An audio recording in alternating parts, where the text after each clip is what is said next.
Welcome to the Circuit of Success Podcast. The Circuit of Success Podcast. With your host, Brett Gilliland. Brett Gilliland, Visionary Wealth Advisory. The Circuit of Success Podcast. Let's start the show. Welcome to the Circuit of Success. I'm your host, Brett Gilliland. Today, I've got Eric Blankenship with me. Eric, what's going on, my man? Oh, man, just living the dream. Just living the dream. It's been awesome spending time with you and our good friend back over here, our big audience of Dr. Colby Jubinville, all the way in from Tennessee today. So, where are we at right now? Well, we're sitting in the front lounge of one of my tour buses that we use for the entertainment business, and this is really the only way to travel. I love it. You guys were warriors, man. You did a show last night at the local. Is that what it's called? That's the right. Local. Did a show there. Got in a bus, you two. Slept the whole way here. They beat me to the office this morning, and now here we are this afternoon having an awesome Maybe we can talk podcast. about that later. You were a little late this morning. I was a little late. Got to take kids to school. Okay. You are the co-owner of All Access Coach Leasing, and amongst a bunch of other stuff. Great products right here. We'll probably talk about all that stuff. Right. But, man, I always start with what helped make you the man you are today. Man, my upbringing is what brought me. My parents were just hardworking individuals that taught me that if you dream big and work hard, you can be successful at anything you want to be. Yeah.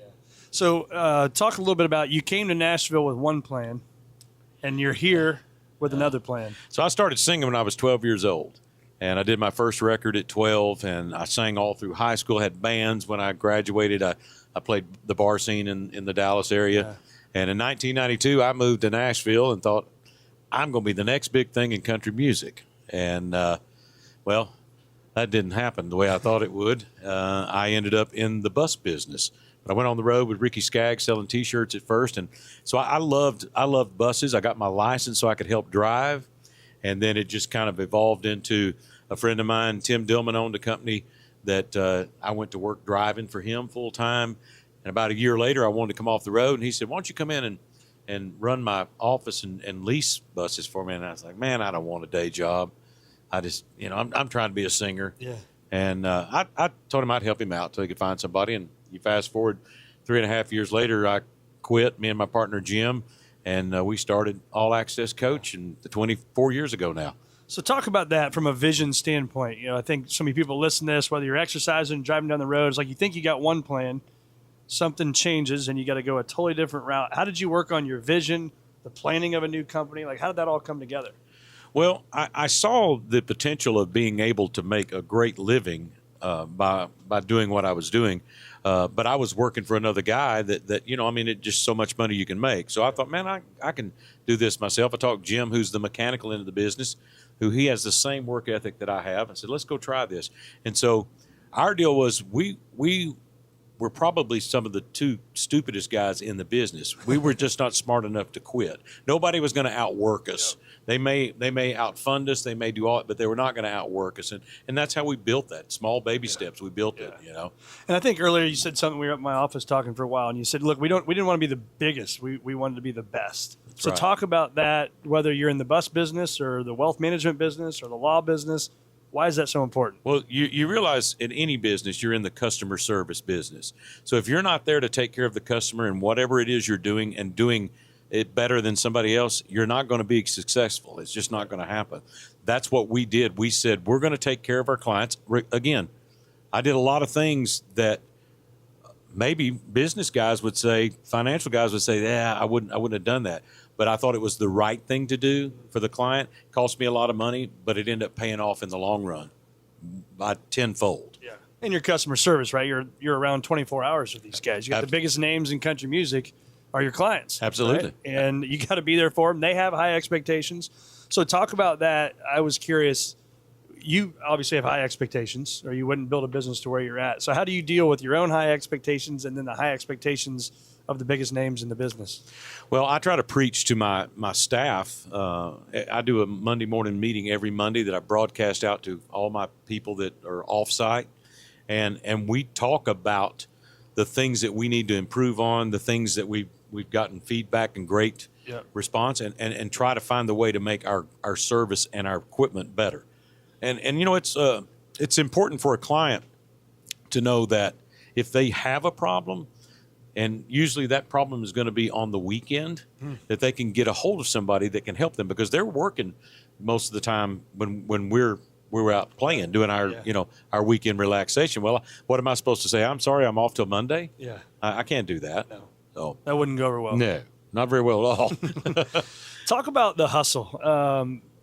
People see where you're at now, all these years later, and they didn't see it when the lights weren't on, right? They didn't see the hard work, the rejection, the whatever. The bus breaks down and costs a lot of money. Talk about the hustle back then. What did you do differently that maybe you want to let people know about now that are young and trying to grow a business? What was it like? Well, again, looking at the business model, we started the company with $5,000 cash and a $10,000 credit card.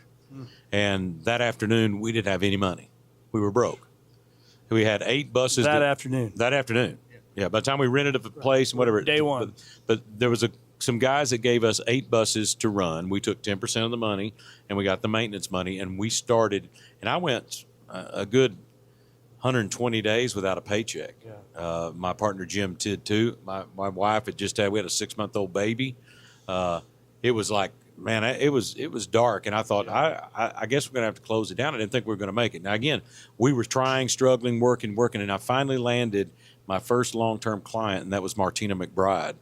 And by landing her, she had 2 buses that she leased long-term from us, and that's where I got my first paycheck. And that's where the ship turned at that point, and we started, growing from there. But it was determination, hard work, again, just too stupid to give up, really. Well, that's if not more than half the battle. Yeah. So talk about whether it's Martina McBride or whoever it may be, like, were you just cold calling people? I mean, obviously it's a relationship business, probably just like my business, but how did you get those people and then to continue doing it with the biggest names? Well, I just put my name out there, and I was doing everything I could to hey, will you help me? If you enjoyed, will you tell your buddies about it so they can, lease from us too? And it just kind of been a word of mouth thing.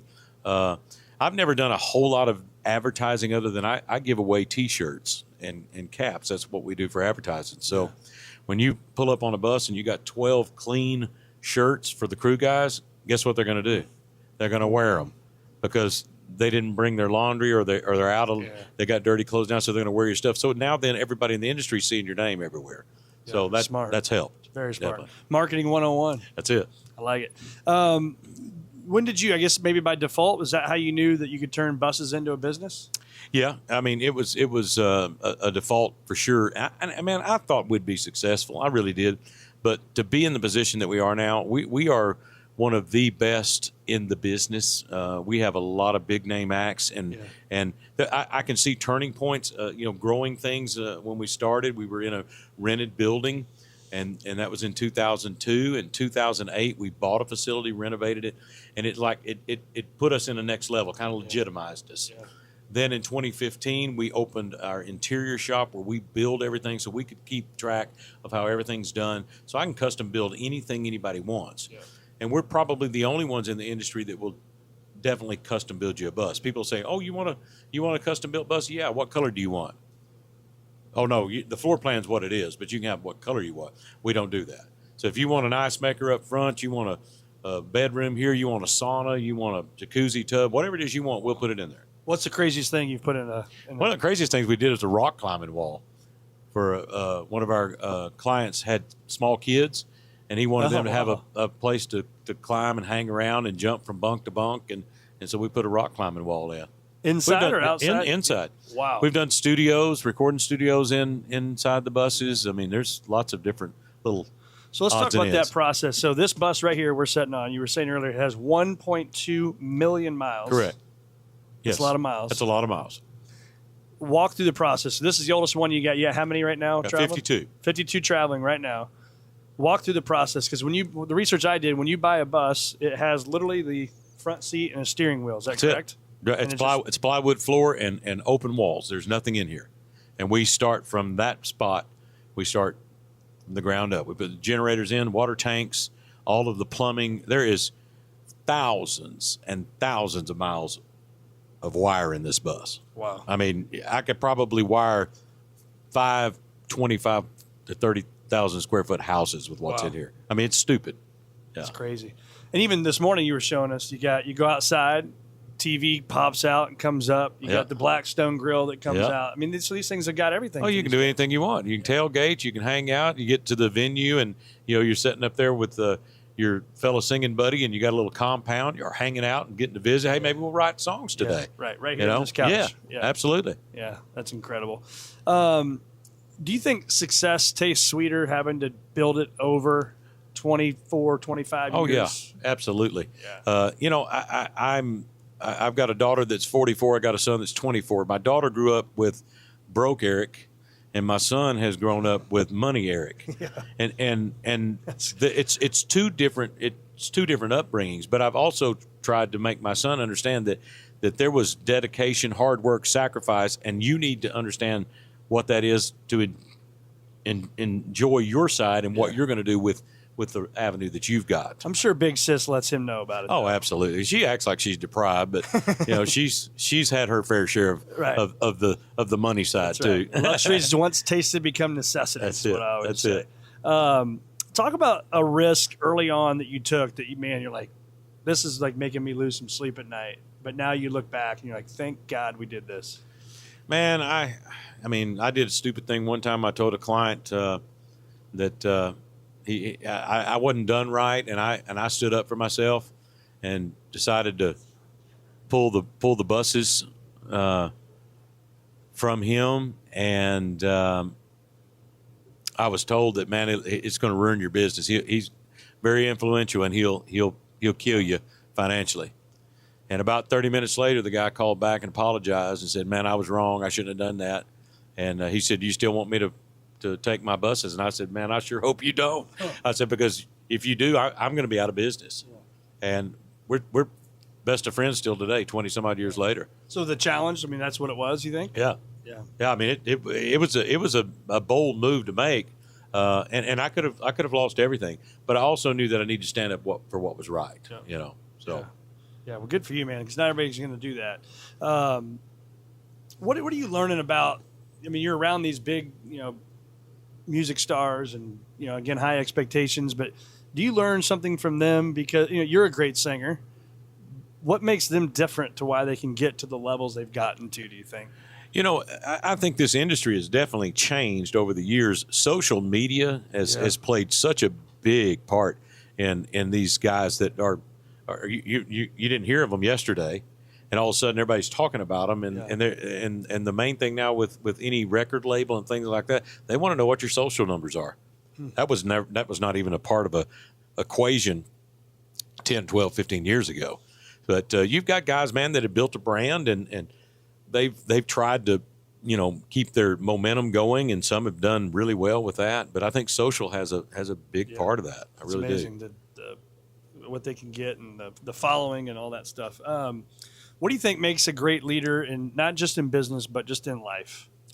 Well, I think you lead by example.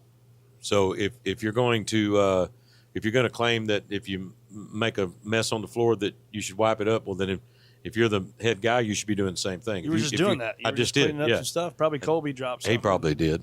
But that's what I'm saying. I lead by example. If you tell people that there's no smoking or drinking in this building, then you own it. You can certainly do that, but I just don't think that's setting the example that you need to set. Yeah. I've always wanted to be known as a guy that did what he said he was going to do and tried to pay forward the lessons that I've learned, the things that people have taught me. I wouldn't be in business today without a friend of mine, Tommy Lamberson, that he owned a bus, and I just happened to work for another guy, and he needed some help, and I helped him, and I didn't get anything out of it. I just thought that was the right thing to do. And these guys that had these 8 buses needed someplace to put them, and they were friends with Tommy. And Tommy said, "I'll tell you where I'd take them. I'd take them to Eric, and he'll take care of you, and he'll make sure you get paid, and he'll do the right thing." And these guys gave me those buses and said, "Hey, we don't want to hear anything about new buses. We don't want to talk. We've lost so much money. The guy that had these before, they weren't maintained. It was all this stuff." And then about 7-8 months into it, they're going, "Hey, you ain't going to build any new buses, are you?" I said, "Well, I'd like to." And so, "Well, you going to partner with us on some buses?" And they partnered with me and Jim, and that's how we bought our first bus. And I said, well, yeah, I mean, how much money are we going to have to pay to get in this? And he goes, oh, you don't have to put any money in it. You just got to sign your name at the bank. Oh, well, heck, I can do that. Write a check. Yeah, I can write you a check. I thought you wanted money. That's awesome. Yeah. I think, too, I mean, you had that relationship for a reason, right? Probably built on your values and just trust and the vision, but you weren't doing it because you thought one day they were going to give you 8 buses. Right? No. And I think that's the point of lead by example. Doing the right thing, even when nobody's looking. I mean, I think that is a big, important part of it. I think that's probably the biggest part of our success as a company. Yeah. You know?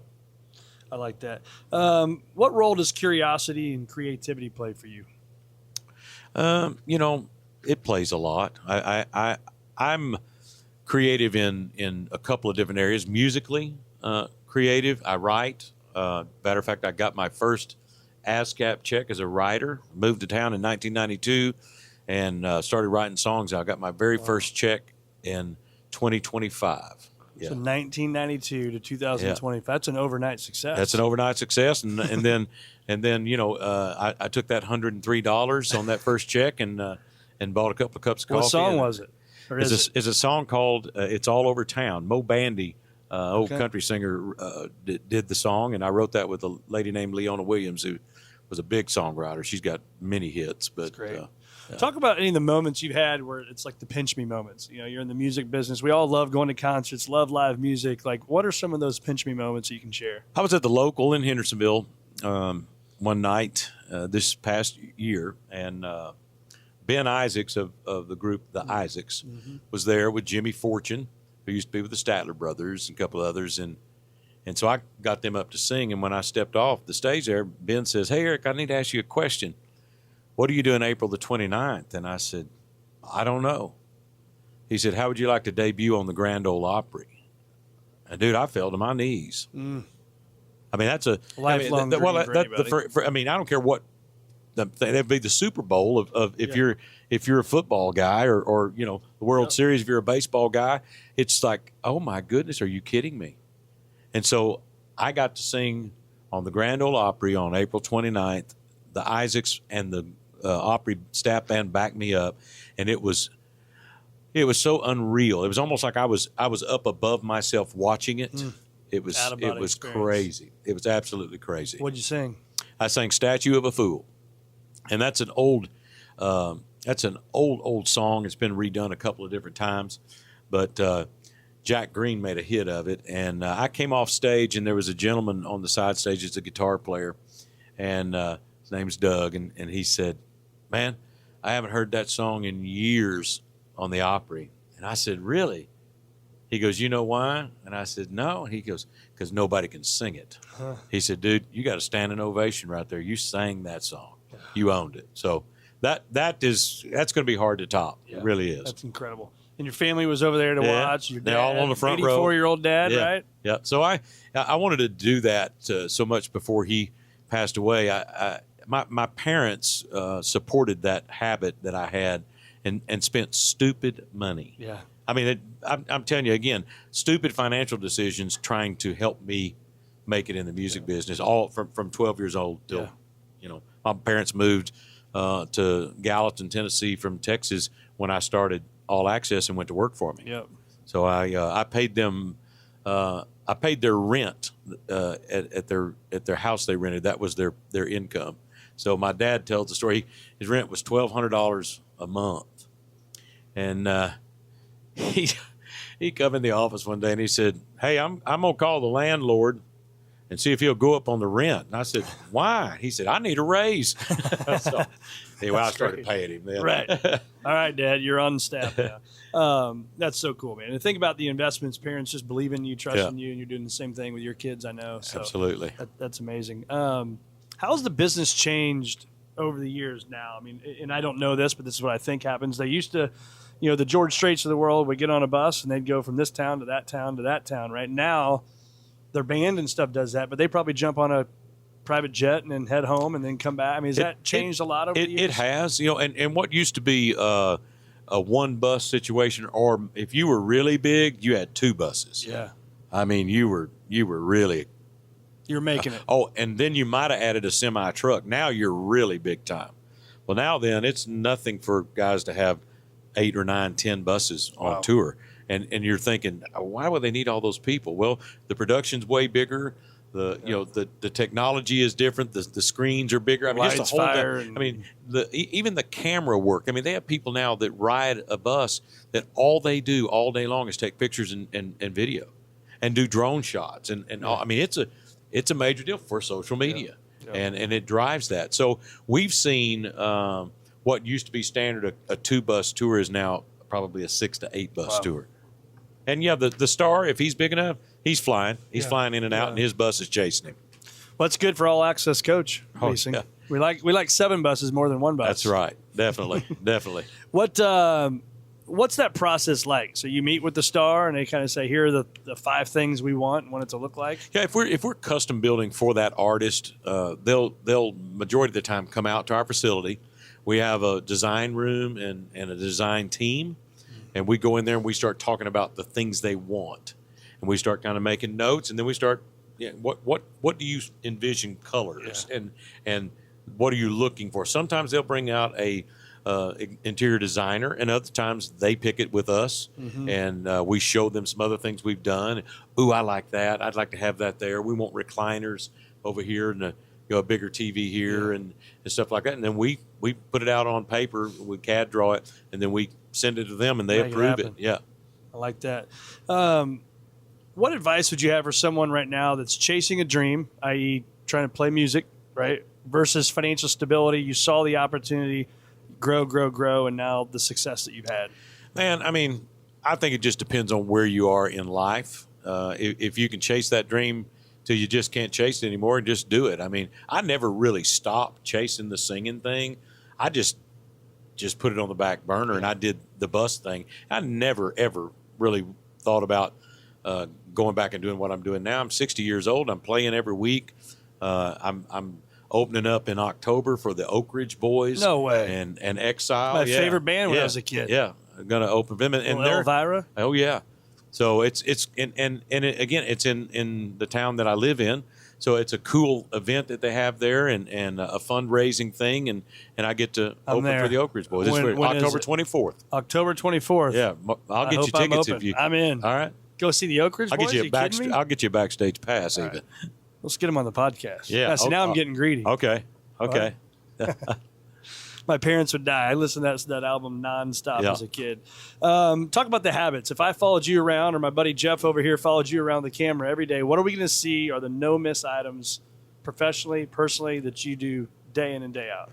Every morning you're going to see me get up, and I'm going to drink coffee for about an hour. I reflect on what I got to for the day. I do my devotional in the mornings, and then I check my social stuff, and I do a few posts about different things, and then my day may be a 4-hour day at work, or it may be an 8-hour day at work, or it may not. I may not go to work at all. Right. I'm always trying though to meet with people now. I've offered my advice. I'm not a master of any of it. I could just give you the lessons that I've learned over the mistakes and the wins that I've had in life, and so I kind of want to share that. That's my next part of what I want to do. Giving back. I want to also try to instill in all people that it's important that we invest financially with our time, our talent, and our money with the generation that's coming up. Yeah. I think they need it. I think they need to understand the importance of discipline and being reliable. I think we're seeing that in the workplace today. We're having trouble finding good workers because that's missing. And I think it's very important that we instill that, Well, people like you, though, are willing to give back time, and that's how it's going to change, right? Unless we give back, it ain't going to change. We give back time. I give back talent. I give back financially. Yep. And those, I think it's, you can do any and all in whatever increments that you can physically and handle. But some people can't give financially, but they can give their time. Yep. Some people have talent that they can offer, but they don't have the time, but they can show you and whatever. So I try to do all three. I love it. How many, one of my favorite questions I ask all the time is about fear. False evidence is appearing real. How many of the fears you've put in your mind up here have actually ever blown up to the magnitude you put them in your mind to be. I think we're our own worst enemy on that. I mean, we always fear what's could happen instead of the reality of it happening. And again, my story of what happened to me is anybody that looked on the outside would say, there's no way that poor dumb bastard is going to be able to do what he's done. It's just not going to happen. It's not going to be on paper. Because, again, I told you 23, 24 years ago, I couldn't even balance a checkbook. And I didn't understand how the checks and balances went into play. I didn't understand accounting. None of that. I'm telling you today, I reconcile all my checkbooks. I've got several personal companies. I do all those. I don't do the main business anymore, but I do all the other ones that I have. I sign every single check in my business. I ask questions about the dollars here and there, and I pay attention to what our costs are on building, because it determines what I lease that bus for. So it's very important to pay attention to those things.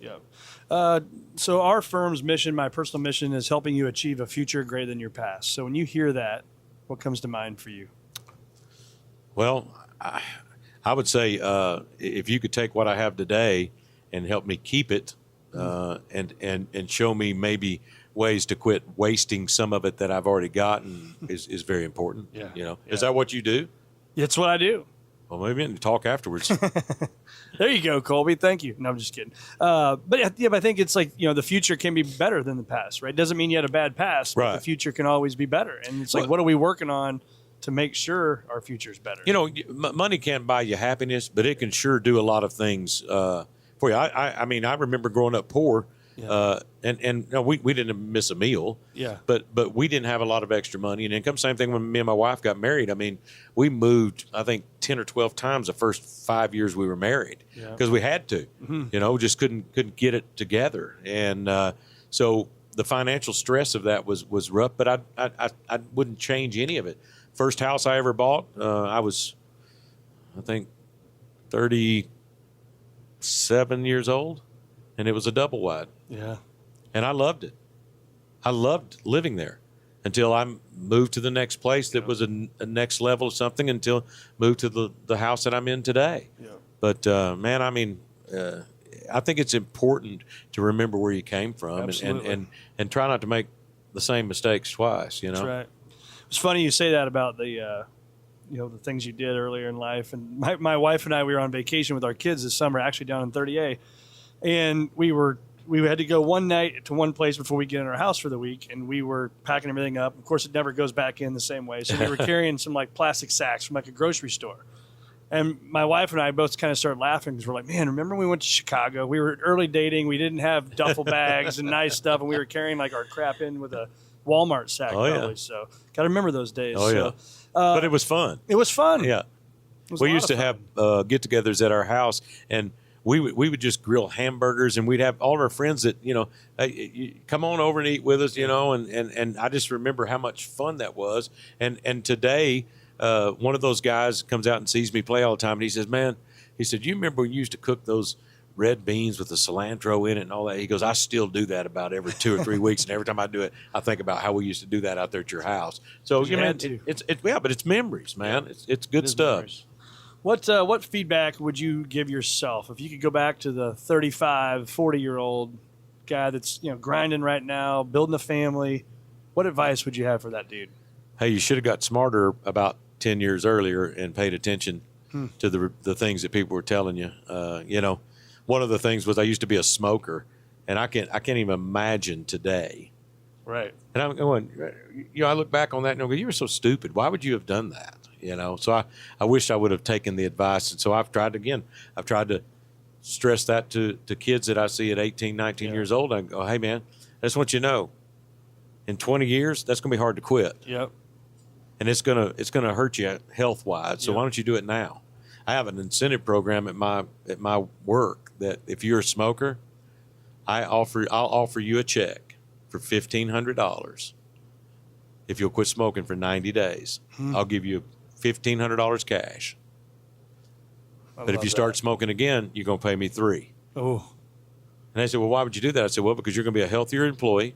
You're going to live longer. You're going to feel better. my insurance costs are going to go down. Yeah. It's a win-win for all of us. Absolutely. And you don't have the loss of revenue and the things that happen when people go out and take those breaks. Oh, yeah. And it's a nasty Time. habit. It's getting expensive out here Yeah. too, I hear that. which is not good. No. Talk about legacy. When you think about your family, you think about your community, you think about your businesses. What's the legacy like for you? Well, we're very involved in our community. We're heavily involved in our school system. We support all the sports and the cheerleaders and the everything. Our name is on every field in our county. So we are very heavily donating to the school system and especially the sports.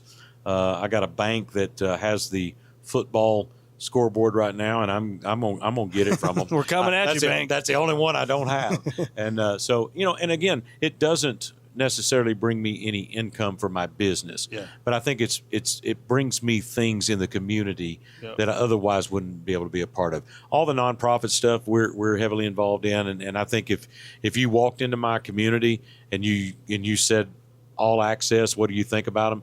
They would probably tell you that same story I just told you. Yeah. They give back to the community and take care of our local stuff and all the nonprofit things that they're involved in, and that's important to me. I remember as a kid growing up in a small town that there was people that owned businesses that donated heavily into the community that helped with the band and the football stuff. Otherwise, we wouldn't have been able to be a part of. Yeah. So it's a big deal. I was at a conference. I was 23 years old in Vegas, and Les Brown, if anybody knows Les Brown, the speaker, he said, if you take a living from a community, you got to give back to the community, right? And that just hit me at that time. And, then fast forward, that was 2007, when my wife and I started our foundation for cancer. And it's just, man, if you're going to make a living and you've done well, how do you not give back? Well, and I probably should look at doing a foundation. We don't have that set up yet, but we give away about 40% of our income. Wow. And again, from an outside looking in, you go, that doesn't seem to work. How do those numbers stay there and you continually grow and have? I mean, I think it's blessings of God is what I think. But I mean, I just think it's important that you support where you live and give back and we do a lot of it anonymously. I mean, it's some people don't even have an idea where it comes from, but we do a lot of things. Check shows up. Yeah, definitely. They need it. Talk about the faith. You talked about your devotional earlier. How has faith played a role just in your life, but also in your business? It's a big part. It's a huge part of my life, huge part of my business. I told you Monday mornings we do a meeting. At the end of that meeting, I always try to do a positive type message, and I give a verse for the week, and I pray. And solid. That's the foundation of our company. And it was funny. I got challenged to. I was doing the meetings, but I got challenged to pray. I was like, I'm not going to do that. That's not going to be good. And so I got done with that last little part of the meeting. I said, does anybody have anything else? And one of my employees said, is there any way you could pray for my son? He's having surgery tomorrow. And I kind of went like this. I go, okay, I get it. We're going to pray. We're going to pray. And we've been doing it ever since. That's incredible. That's so powerful. Yeah. So powerful. Talk about this. Man. The Colster cap. That's this is a guy, before we go there, you didn't even talk about this all day we've been together. And now here we are, this thing that you just said, I'm going to invent this. Well, some friends of mine, there's a guy that came up with the idea. And he said he didn't know how to do it, what to do, whatever. So me and another friend, we partnered up. And so we kind of helped get the thing going. So you get a Yeti can, and this sits on top. It keeps your water cold. It will keep this water cold for like 6 or 7 hours. Wow. And it also will hold a long neck beer bottle, so you can keep your beer cold. But it also protects it. If you drop it, it doesn't shatter and break the bottle all over your sidewalk, your house, your floor, or whatever else. So we just finished this. It's ready to go into your house. You can buy it at colstercap.com and just click on there and get it. It's a cool little item and it ships right to you. But I'm telling you, it's a neat little deal. That is awesome. I love it. Yeah. I'm going to be getting me one of those. I'll give you this one. All right. Perfect. Where do our listeners find more of you? I don't know if we got any country stars listening to this, and that's why I love that you've taken a day, you and Colby have come up here, drove through the night. You didn't have to do this, right? So couple thoughts. One, why are you here? Well, I mean, I want to spread the message of what we talked about in the wealth management and the giving back and trying to encourage people that if they have an idea and they think they can do it, work it. You can do. Hey, I started this company at 37 years old. I was late in life starting, so it's a multi-million-dollar corporation that I never would have. I mean, I just got back last week from the White House. I was bowling in the White House last week. I was in the West Wing looking in the Oval Office last week. Wow. I was meeting with some of the very high-up people at the Department of Transportation last week in Washington, D.C. So I've been in places that I would have never gotten to do if I hadn't have kept pounding and pounding. Even when it looked like I needed to quit, I didn't give up. Yeah. So if you have that passion to do something, just keep doing it. Don't give up. Somebody will come along and help you or find a way to get you, where you need to be. So it's important, man. I love it. Well, and where should people find more of you? Well, I'm on all social platforms. I'm also music-wise available on Apple Music, Spotify, any of those music platforms that you get it. So go check that out, or just come to the local in Hendersonville, Tennessee on Tuesday nights, and we play every week. And I'll do it right there live for you and sign you an autograph and whatever you want. That's awesome, man. Well, thanks again so much for being on the Circuit of Success. Absolutely. Thank you.